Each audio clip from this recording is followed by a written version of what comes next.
Hi friends, ഇന്ന് നമ്മൾ കാണാൻ പോകുന്നത് ഫ്ലോർ സ്പ്രിംഗ് ഇൻസ്റ്റലേഷൻ. അതായത് വുഡൻ ഡോറിൽ, തടിയുടെ ഡോറിൽ ഫ്ലോർ സ്പ്രിംഗ് പിവറ്റ് ഡോർ എങ്ങനെ ഇൻസ്റ്റാൾ ചെയ്യാം എന്നാണ് നമ്മളിന്ന് കാണാൻ പോകുന്നത്. ആക്ച്വലി ഇതിനു വേണ്ടി നമ്മൾ കുറച്ചധികം സ്ട്രഗിൾ ചെയ്തിരുന്നു. ഇത് ചെയ്യാൻ അറിയാവുന്ന ഒരു ഇഷ്ടം പോലെ പേരുണ്ടാകും, പക്ഷെ നമുക്കത് കിട്ടുന്നില്ലായിരുന്നു. നമ്മൾ കുറേ അന്വേഷിച്ചു.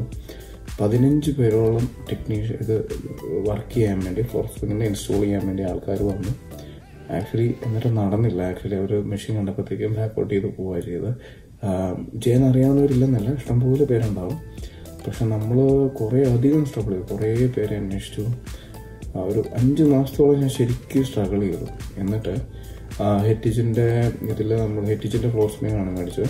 അപ്പോൾ അതിൻ്റെ ഇതിൽ നമ്മളൊരു കംപ്ലയിൻറ്റ് റേസ് ചെയ്തു. അവരതിൻ്റെ ടെക്നീഷ്യനെ നമുക്ക് തരുവാണ് ചെയ്തത്. ടെക്നീഷ്യൻ പക്ഷേ വർക്ക് ചെയ്യില്ല. അപ്പം നമ്മുടെ കാർപ്പൻറ്റർ ഉപയോഗിച്ച് തടിയുടെ പരിപാടികളെല്ലാം നമ്മൾ ചെയ്തു. എന്നിട്ട് നമ്മൾ ഗ്രാനൈറ്റ് വർക്ക് ചെയ്ത ഒരു ഹിന്ദിക്കാരനുണ്ട്, കോൺട്രാക്ടറിന്. അവനെ ഉപയോഗിച്ച് നമ്മൾ ഗ്രാനൈറ്റ് കട്ട് ചെയ്തു. ഗ്രാനൈറ്റ് കട്ട് ചെയ്ത് കഴിഞ്ഞിട്ട് പിന്നെ അഡ്ജസ്റ്റ്മെൻ്റ് എല്ലാം നമ്മുടെ ഹെറ്റിച്ചിൻ്റെ ടെക്നീഷ്യൻ ചെയ്തു.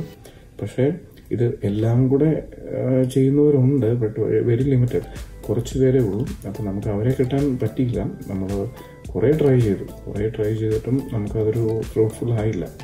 അപ്പോൾ ശരിക്കും നമ്മൾ സ്ട്രഗിൾ ചെയ്തിട്ടാണ് അവസാനം കുറച്ചൊക്കെ അപ്പ് ആൻഡ് ഡൗൺസ് ഉണ്ടായി.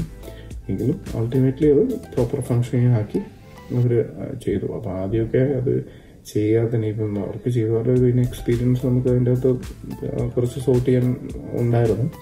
അത് കഴിഞ്ഞിട്ട് പിന്നെ അത് ഇതാക്കി. അത് അൾട്ടിമേറ്റ്ലി കുറച്ച് അഡ്ജസ്റ്റ്മെൻറ്റ് കാര്യങ്ങളൊക്കെ ഉണ്ട് മെഷീനിൽ തന്നെ. അപ്പോൾ അത് വെച്ചിട്ട് നമുക്ക് അലൈൻമെൻ്റൊക്കെ സെറ്റാക്കി. ഇനി അൾട്ടിമേറ്റ്ലി നമ്മൾ ഹാപ്പിയാണ്. ഫ്ലോർ സ്പ്രിംഗ് വർക്കിൻ്റെ കാർപ്പൻട്രി വർക്ക്സ് എൻ്റെ ഫ്രണ്ട് കൂടിയായ ഡെന്നിയാണ് ചെയ്തത്. പുള്ളിക്കാരൻ ആലുവ സ്വദേശിയാണ്. ഫ്ലോർ സ്പ്രിംഗ് ഇൻസ്റ്റലേഷനിൽ ഏറ്റവും കൂടുതൽ ശ്രദ്ധിക്കേണ്ട കാര്യമാണ് അതിൻ്റെ അലൈൻമെൻറ്റ്. ആക്ച്വലി നമ്മൾ ചെയ്തപ്പോഴത്തേക്കും അതിൻ്റെ അതൊരു 1.5 സെൻറ്റി, 1.5 സെൻറ്റിയുടെ ഓഫ്സെറ്റ് വ്യത്യാസം ഉണ്ടായിരുന്നു. അപ്പോൾ അത് ആക്ച്വലി അങ്ങനെ വരാൻ പാടില്ല. അത് പിന്നെ നമ്മൾ മെഷീനിൽ അഡ്ജസ്റ്റ്മെൻറ്റ് ഉണ്ടായതുകൊണ്ട് നമുക്കത് സോർട്ട് ചെയ്യാൻ പറ്റി. അത് നേരെ 0 വെക്കാൻ പറ്റി.